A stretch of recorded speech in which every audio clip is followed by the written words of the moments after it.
लेकिन सरकारों ने आंखों पर पट्टी बांध ली है और तब के बाद एक नया पैटर्न शुरू हुआ है कि जिसके ऊपर अन्याय अत्याचार होता है उसी को अपराधी बनाकर उसी को जेल में डालने की एक प्रथा चल पड़ी है। जैसे बिल्किस बानो के साथ हत्यारे और रेपिस्टों को माला पहना के उनका स्वागत किया गया। अभी बनारस हिंदू यूनिवर्सिटी के अपराधियों को माला पहना के, हार मालाएं पहना के उनको इलेक्शन में उनसे प्रचार करवाया जा रहा था। उसी तरह से हाथरस के अपराधियों को अब जमानत मिल गई है। उसी हमारे बीच में समाज सेवी शारदा दीक्षित जी हैं जो आए दिन महिलाओं के लिए रोड पर लड़ते हैं और महिलाओं के संरक्षण की बात करते हैं।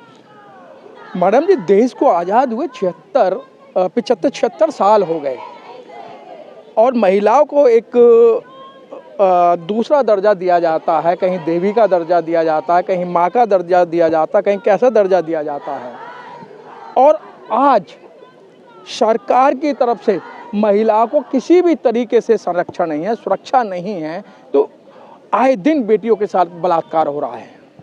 देखिए, महिलाओं के साथ जो हो रहा है वो इस बात का प्रमाण है कि महिलाओं को इंसान के दर्जे से नीचे का समझने की जो एक व्यवस्था इस संरचना में है, समाज की संरचना में महिलाओं को, शूद्रों को, दलितों को और दूसरे धर्म के लोगों को जिस तरीके से दर्जा दिया जाता है उसी तरीके से उनके ऊपर अन्याय अत्याचार होते हैं और उन अन्याय अत्याचारों के करने वाले अपराधियों को सजा भी नहीं होती है।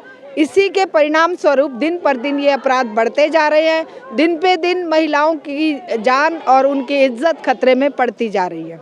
मैडम, जिस तरीके से आपने जंतर मंतर पर जो धरना दिया है, महिलाओं को इकट्ठा किया है निर्भया से अभया तक, हाँ जी, ये क्या मैटर है?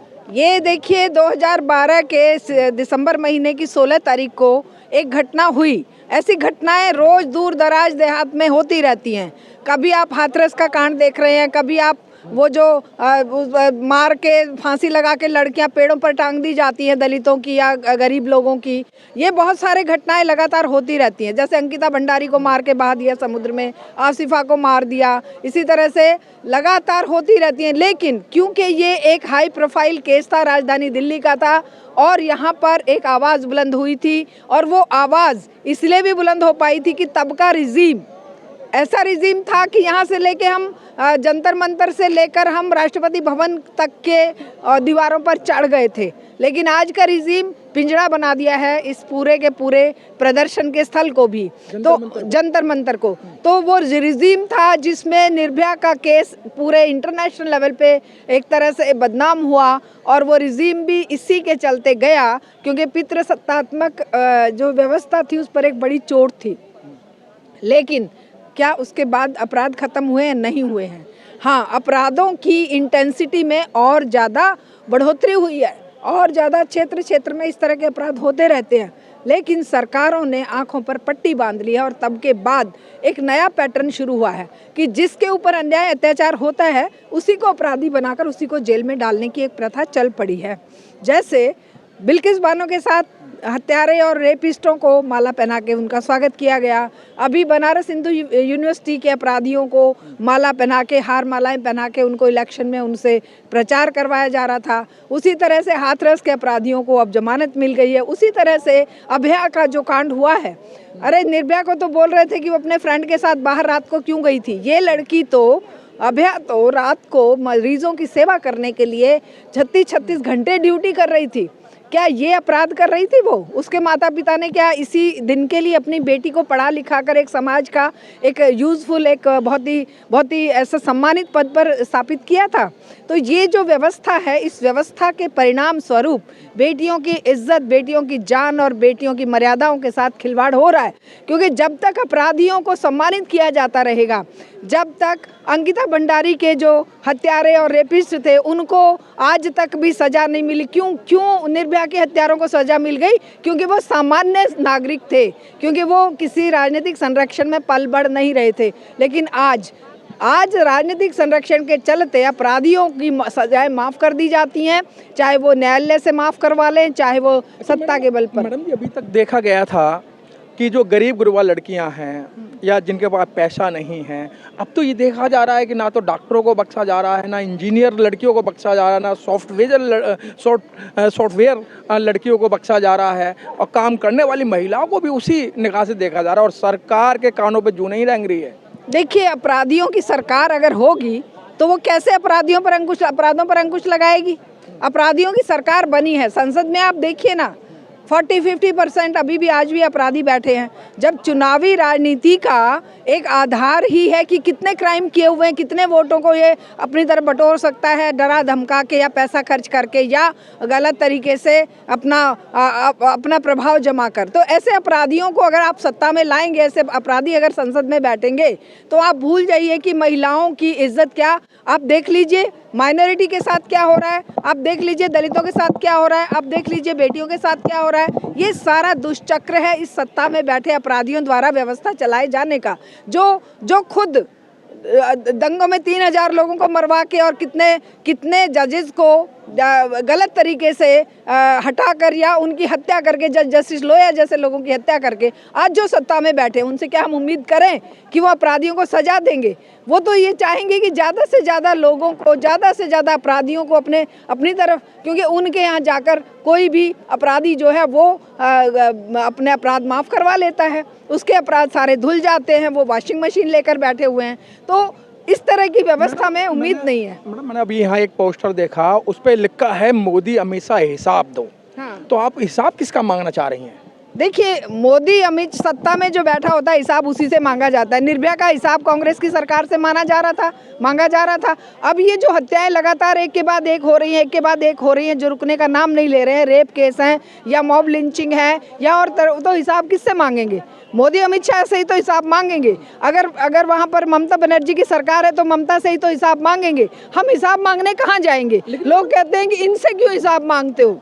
लेकिन मैडम 76 साल होगी देश को आज़ाद, क्या आपको अभी तक महिला को हिसाब नहीं मिल पा रहा है? क्यों, कैसे मिलेगा हिसाब? जब हमारे जो पुनर्जागरण नवजागरण काल के मनीषी थे, चाहे वो ज्योतिबा फुले थे, चाहे वो सावित्रीबाई फुले थे, चाहे ईश्वर चंद्र विद्यासागर, राजा राम मोहन राय, या ऐसे ही अनेकों, या रिवोल्यूशनरी भगत सिंह या चंद्रशेखर आज़ाद या ये अपने सुभाष चंद्र बोस, उन सब ने बराबरी की बात की थी, इक्वलिटी की बात करी थी, और इसीलिए उनको किनारे लगाकर सत्ता का केवल हस्तांतरण हुआ, और उस हस्तांतरण के चलते ये सामाजिक बुराइयां सारी की सारी अंदर रह गई, और वो बुराइयां अब प्रकट होती रहती हैं। 75 साल हो जाए, 80 साल हो जाए, जब तक समाज परिवर्तन नहीं होगा, जब तक समाज में उन मनीषियों के किए हुए कार्यों का सम्मान नहीं होगा, जब तक उनको जनता के बीच में ले जाकर जनता को परिवर्तित नहीं किया जाएगा, तब तक गलत को सही और सही को गलत माना जाता रहेगा और अपराधों पर अंकुश नहीं लग सकता। मैडम जी, कुछ महिलाओं ने तो अपनी बच्चियों को पढ़ाना ही बंद कर दिया कि अगर हम बच्चियां पढ़ाएंगे तो हमारी बच्चियों के साथ ना जाने क्या हो जाए। फिर दूसरा उन्होंने एग्जाम्पल दिया था कि जो डॉक्टर है, डॉक्टर जो सेवा कर रही थी रात दिन, अब उसको भी एक दूसरे आंकड़े से देखा जाता है कि भाई इसका अफेयर था। मतलब बलात्कार करेंगे, उनकी वीडियो बनाएंगे, उनको वायरल कर देंगे, फिर भी ये कहेंगे भाई इनका अफेयर था। आसिफा का अफेयर था, बिल्किस बानो का अफेयर था, या हाथरस की बेटी का अफेयर था, या अभी अंकिता भंडारी का अफेयर था। अगर ये अफेयर, या और भी कितने हजारों केस रोज होते हैं, तो क्या ये सारे अफेयर वाले होते हैं? 3 साल की बच्ची के साथ अपराध हो जाता है। अभी 8 साल की बच्ची जो यहाँ दिल्ली कैंट में मारी गई थी, हैं, बलात्कार के बाद उसको उठा के जला दिया था शमशान घाट में, क्या उनके अफेयर थे?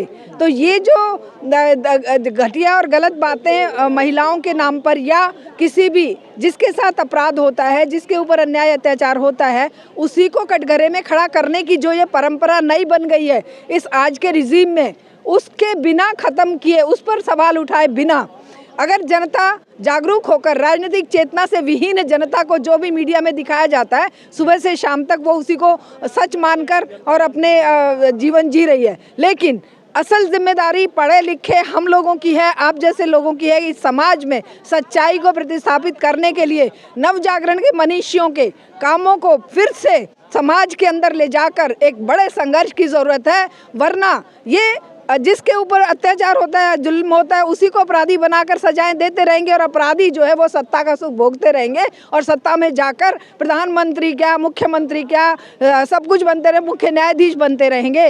और अभी न्यायाधीशों का भी यही हाल हो रहा है कि वो सजाएं देने की बजाय उनको जस्टिफाई ठहराते हैं कि भगवान के आदेश से हमने ये आदेश पारित किया। तो क्या मतलब शर्मनाक स्थिति थी। समाधान क्या है, मतलब किस तरीके से इसका समाधान निकलेगा? समाधान हमने जब सरकार चेंज करने का मौका आ जाता है तो वहाँ हिंदू मुस्लिम हो जाती है। देखिए, समाधान एकमात्र समाधान है फिर से नव जागरण कालीन मनीषियों के विचारों को समाज के अंदर लेकर जाया जाए। जो सांस्कृतिक परिवर्तन का एक काम अधूरा रह गया था, उस काम को पूरा किया जाए। और केवल राजनीतिक परिवर्तन से चीज़ें नहीं बदलेंगी जब तक हर एक इंसान के दिल में मानवता का एक चिराग नहीं जला दिया जाएगा, जब तक सबकी समानता, चाहे वो आदिवासी है, दलित है, गरीब है, पिछड़ा है, महिला है, छात्र, युवा, नौजवान है, और चाहे कोई अडानी है, उन सबको जब तक बराबर आकर बात नहीं करनी, उनके बारे में एक जैसा न्याय, एक जैसी व्यवस्था नहीं बनेगी, तब तक इन अपराधों पर अंकुश नहीं लग सकता। क्योंकि अपराधी यहाँ ये इस व्यवस्था का प्रोडक्ट है। अपराधी को ये आसमान से नहीं उतर रहे हैं, ये व्यवस्था प्रोड्यूस कर रही है कि अपराध करेंगे और हम बच जाएंगे, हमारे ऊपर कुछ नहीं होगा। इसलिए इनके ऊपर अन्याय करो, अत्याचार करो और फिर सत्ता के साथ गठजोड़ करके उनको वोटों की गारंटी देकर तुम अपने सारे दाग धुलवा लो मशीन में। बहुत अच्छी बात आप थी शारदा दीक्षित जी, जो सामाजिक कार्यकर्ता हैं, आए दिन महिलाओं के दुख को अपना दुख समझते हैं और आए दिन रोडों पर आके महिलाओं की बात करते हैं और सरकार से दो हाथ करने की कोशिश करते हैं। लेकिन शारदा दीक्षित अकेले क्या करेंगे या और संगठन क्या करेंगे? आप लोगों को भी अपने अधिकारों के लिए रोड पे आना पड़ेगा। अगर रोड पे नहीं आए तो आज मेरा घर है, कल दूसरा घर है, कल तीसरा घर है, एक दिन आपका भी नंबर आना है।